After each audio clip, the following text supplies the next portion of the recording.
কি বয়স দিলি রে ভাই? উপকার করলে মানুষ এখন মনে রাখে আর কতদিন। একটি ভুল করে দেখো, তারাও ভুলে যাবে কি করেছো তাদের জন্য এতদিন।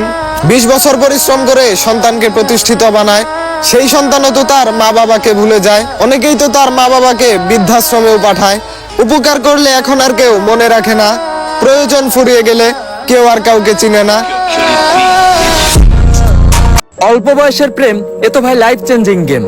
সফল হইলে মুখে থাকবে সুন্দর একটি হাসি, অসফল হইলে ওই সুন্দর মুখে থাকবে সাধুর বাসি। অল্প বয়সে প্রেম করিয়া যারা খেয়েছো ধোকা, ভালোবাসা তোমার বেশিই ছিল, সে ভেবেছিল তুমি বোকা। ওই সুন্দর মুখের মিষ্টি হাসি এবং দেখেছিল তোমার রূপ, টাকলা কাকারে বিয়ে করে সে টাকার লোভেই চুপ। তাই টুনির পিছনে না ঘুরে মানুষ টাকার পিছনে ঘোরো, কারণ টাকার মর্ম বুঝবা ভাই যেই দিন হইবা বড়।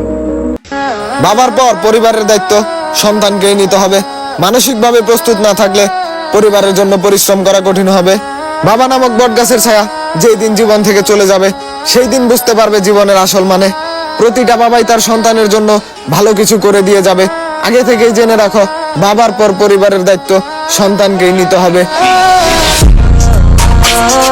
শহরের স্মার্ট শিক্ষিত বন্ধুগুলাকে পেয়ে গ্রামের সে অসচ্ছল পরিবারের অশিক্ষিত বন্ধুগুলাকে কখনোই ভুলে যাবেন না, কারণ আপনি নিজেও জানেন না যে আপনার অনেক কাছের বন্ধুই আপনার মৃত্যুর সংবাদ পেয়ে ব্যস্ততার কারণে মাত্র একটি ফেসবুক পোস্টের মধ্য দিয়ে করে দেবে আপনার জীবনের রীতি। আর অন্যদিকে ছোট্টবেলার আপনার খেলার সাথে গ্রামের সে অসচ্ছল পরিবারের অশিক্ষিত বন্ধুগুলাই হবে আপনার শেষ বিদায় জানাজার নামাজের সাথে। অনেকে আপনার মৃত্যু সংবাদ পেয়ে দূর থেকে ফেসবুক পোস্ট করে বলবো বন্ধু তোকে অনেক মিস করবো, ভালো থাকিস ওপারে। আবার অনেকে আপনার মৃত্যুর সংবাদ পেয়ে আপনার জানাজার নামাজে শরীক হয়ে আপনার লাশের খাটিয়া নেবে তার নিজের ঘরে। তাই আমি আমার জীবনে এমন বন্ধুদেরকেই চাই যাদেরকে অন্তত আমি আমার শেষ বিদায়ে পাই।